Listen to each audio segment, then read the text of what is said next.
तो इस समय हमारी टीम घूमते फिरते इस समय पहुंच गई है कंचन जूस कॉर्नर पे। हमारे चचा बैठे हैं, आप देख सकते हैं, इन्हें पहचानते भी होंगे। एक बार दिखाइए जरा। ये बहुत फेमस दुकान है हमारी और यहाँ लोगों का बैठका होता है, तमाम प्रतिष्ठित लोग यहाँ बैठते हैं। एक जमाने से हमारे साथ इस समय दीपी सिंह जी भी यही मौजूद है। भारतीय जनता पार्टी के जिला मीडिया प्रभारी हैं और अपना एक रसूख रखते हैं पार्टी में, खासकर प्रदेश में। नीचे तो इनका खासा विरोध चलता है, ये दुनिया जानती है। और हम इनसे बात करेंगे नगर पालिका के चुनाव पे। आज भी कोर्ट में सुनवाई है और अभी रिजल्ट नहीं आया है कि क्या होना है, लेकिन फिर भी इनसे बात करेंगे। दादा, क्या हाल है चुनाव का? बहुत अच्छा है। भारतीय जनता पार्टी ने पूरे चुनाव की तैयारी कर ली है। बूथ स्तर पर हमारी समितियां बन गई हैं और सभी नगर में वार्ड के अनुसार संपर्क हो गया है।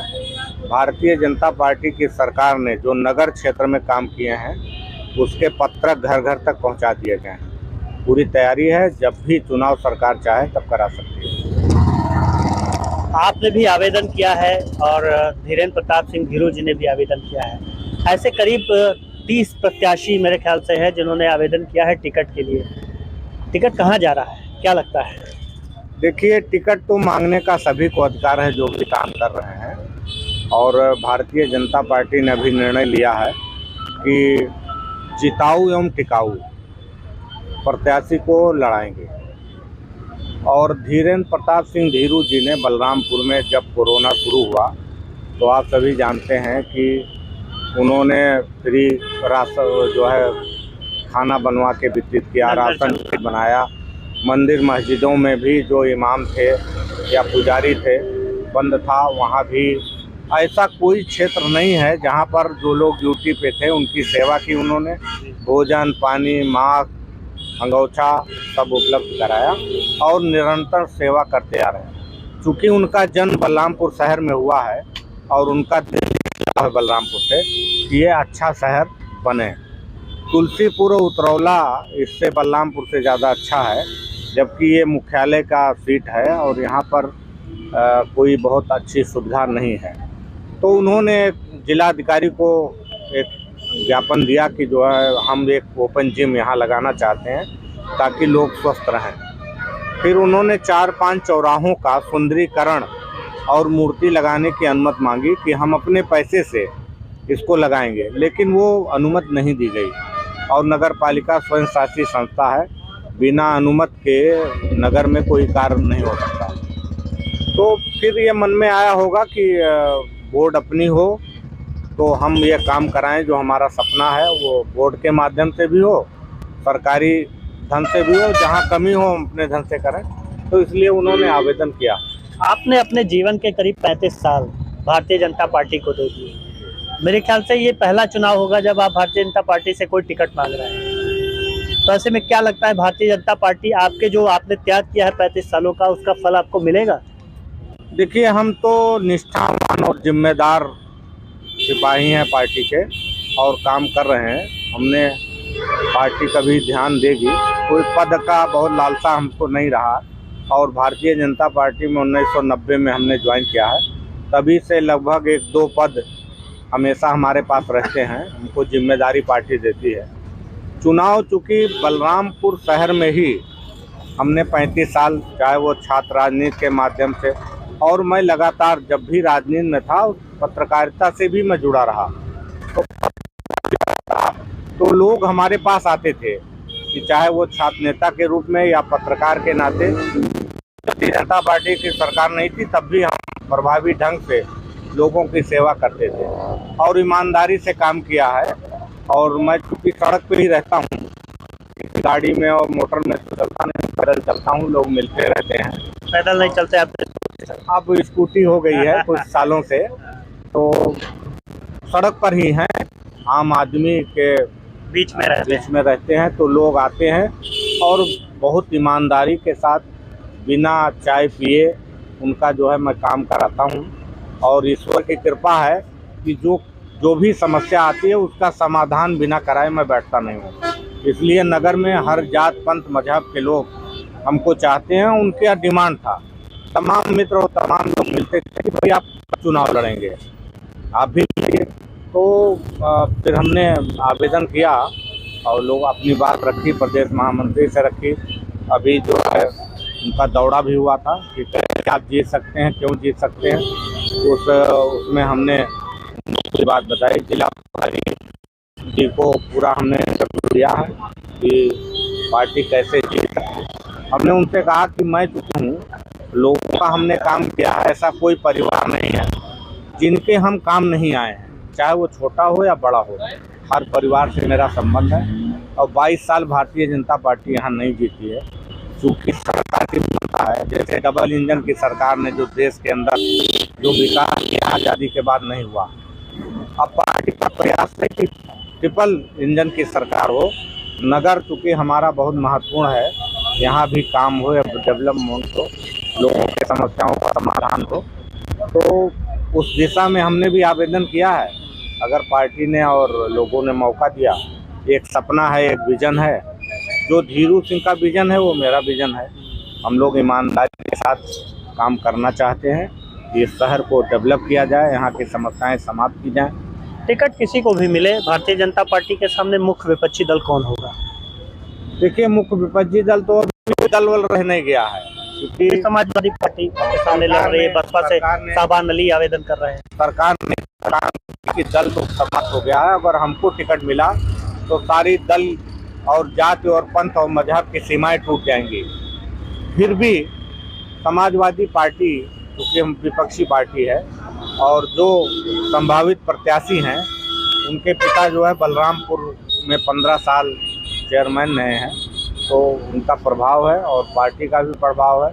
और एक अल्पसंख्यक समुदाय को सपा से जोड़ा जाता है, जबकि ऐसा नहीं है। अब वो काफ़ी लोग वो हैं, लेकिन लड़ाई में वो लड़े रहेंगे, समाजवादी पार्टी ही लड़ेगी। मौजूदा समय में जो पालिका अध्यक्ष हैं या उनके प्रतिनिधि, उन पर तमाम ऐसे आरोप लगते हैं अवैध प्लाटिंग में साठगांठ के और तमाम भ्रष्टाचार के। आपने भी कई चिट्ठियां लिखी हैं, क्या कहेंगे? उनका ये जो कार्य है या कारनामा कहें, वो इस चुनाव में दिखेगा? बिल्कुल दिखेगा। और एक कहावत है कि ये पब्लिक है, सब जानती है, तो जनता जान रही है, उनके सारे कार्यों को जान रही है। और ये दुर्भाग्य है बलरामपुर का कि मुख्यालय की नगर पालिका होते हुए भी और यहाँ पर कोई कार्य नहीं हुआ।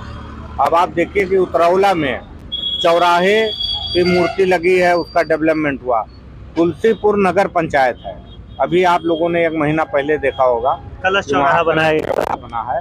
उसके पहले भी एक फुहारा वाला चौराहा, जो लाल चौराहा कहते हैं, वो उसको बनाया है। लेकिन बलरामपुर में इन्होंने कुछ नहीं किया। किसी ने कहा, डॉक्टर धीरेन्द्र प्रताप सिंह धीरू ने कहा कि हमको दीजिए, हम बनाएंगे, अपने पैसे से बनाएंगे, उसको भी नहीं दिया। और उसके बाद उन्होंने कहा कि हर शहर में तिरंगा झंडा लग रहा है, उसको लगाया जाए, उसकी अनुमति मांगी तो वो भी नहीं दिया। और फिर अपना शुरू कर दिया नगर पालिका ने, और उसको आज तक पूरा नहीं किया। तो ये सबके सामने है कि कोई नहीं चाहते। 5 सालों में कारों में नालों की सफाई हुई होगी, लेकिन धरातल पे किसी ने नहीं देखा। तमाम लोग मिलते हैं, कहते हैं कभी नाले। बाढ़ के दौरान भी आपके कम बयान आए थे। बाढ़ के दौरान भी देखिए, हम लोग जैसे ही बाढ़ आई, हम और धीरू सिंह एक्टिव हो गए और नाव से हम लोग, जबकि उनके यहाँ उनके चाचा का निधन हुआ था, शोक में थे, फिर भी उन्होंने जनता की सेवा किया गया और हम लोगों ने नाव पे चल के और लोगों को पानी, बिस्कुट, लैया, सारी चीज़ें व्यवस्था की। माननीय जनप्रतिनिधियों को बताया कि जहाँ जहाँ आप जा सकते हैं, क्योंकि उनके यहाँ संस्कार चल रहा था, तो उन्होंने हम लोगों को लगाया कि आप लोग भी वितरित जनप्रतिनिधियों को या जिला अधिकारी और पुलिस अधीक्षक को भी मुहैया कराया कि आपके संसाधन जहाँ जहाँ पहुँचे, जो भी पीड़ित हैं उन तक पहुँचाया जाए। और हम लोगों काम किया, लेकिन ये लोग कहीं निकले नहीं। टिकट की दावेदारी में डीपी सिंह खुद को कहाँ पाते हैं? किस नंबर पे आपका नाम चल रहा है? देखिए, हम तो जो पार्टी का है और उसमें तो मैं एकदम फिट बैठता हूँ। और नंबर 1 पे मानिए हमको कि जिताऊ और टिकाऊ, तो टिकाऊ में भी हम हैं और जिताऊ में हैं, जनता बताएगी।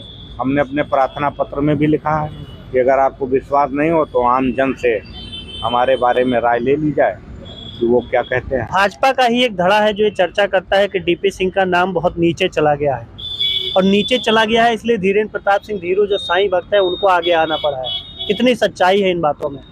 देखिए, कहने तो ये चुनाव है, इसमें तमाम तरह के र्यूमर होते हैं, बातें होती हैं, और जो लोग ऐसा कह रहे हैं वो मतलब उनकी मानसिकता को क्या कहें। नहीं, मैं इसलिए कह रहा हूँ क्योंकि आप भी जानते हैं और ये तमाम लोग जानते हैं, हमारे दर्शक भी जानते हैं कि डीपी सिंह की पैठ प्रदेश में बहुत अच्छी है। उन्होंने तमाम वो पिक्चर्स, वो फोटोज और वो वीडियोस देखे हैं। एक मंत्री आता है वो आपसे मिलता है, उसका स्वागत पहले आप करते हैं, उसके बाद जिलाध्यक्ष और तमाम सारे लोग मिलते हैं, और तमाम मंत्रियों के साथ आप घूमते रहते हैं, चाहे वो उनका व्यक्तिगत निरीक्षण हो, सरकारी दौरा हो या कुछ भी हो। ऐसे में आपकी पैठ ऊपर तो बहुत अच्छी, लेकिन आपका नीचे इसी बात को लेकर बड़ा विरोध चलता है। देखिए, जनता में हमारी पैठ है और हमने इतना साल बहुत ईमानदारी के साथ काम किया है। पार्टी में भी हम डॉक्टर दिनेश शर्मा जी के साथ काम किया, हमने स्वतंत्र देव सिंह जी के साथ काम किया है, डॉक्टर महेंद्र सिंह जी के साथ हम गली गली और रिक्शे पे पैदल चल के हमने संगठन में काम किया। तो लोगों का संपर्क है, प्यार है, दुलार है, और जहाँ तक लोगों के चिढ़ने की बात है तो स्वभाव है भाई, किसी की प्रशंसा होगी, कोई किसी को अच्छा कहेगा, और ईमानदार व्यक्ति को कोई जल्दी पसंद तो करता नहीं है। तो हमारे साथ भी यही दुर्भाग्य है कि हमारे पास जो है अवैध कमाई नहीं है, और मैं ईमानदार हूँ, हमारे चर्चा होती है, लोग तारीफ करते हैं तो लोगों को खराब लगता है। तो मतलब गुरु फिल्म की वो लाइन आप पे चरितार्थ होती है कि जब लोग आपका विरोध करने लगे तो समझ लीजिए तरक्की कर रहे हैं। बिल्कुल, ये भी हो सकता है। तो ये थे डीपी सिंह जी, और हमारे साथ इन्होंने बातचीत की खुले विचारों से। उन्होंने बताया कि हमारा विरोध है इसलिए क्योंकि हम जो है गलत कामों में नहीं रहते हैं, और बलरामपुर के विकास के लिए मैंने काम किया है और लगातार विकास करना चाहते हैं। उन्होंने हवाला भी दिया कि उतरौला और तुलसीपुर के तमाम ऐसे इलाके हैं जहाँ पे विकास हुआ, चौराहों का सौंदर्यीकरण किया गया, लेकिन आज भी बलरामपुर मुख्यालय इससे कहीं अछूता है। और अगर हमारी सरकार आती है, हमारा वोट बनता है, तो इन चौराहों का भी विकास किया जाएगा और हर एक नागरिक को उसकी उचित सुविधा उपलब्ध कराई जाएगी। बलरामपुर से सुशील मिश्रा।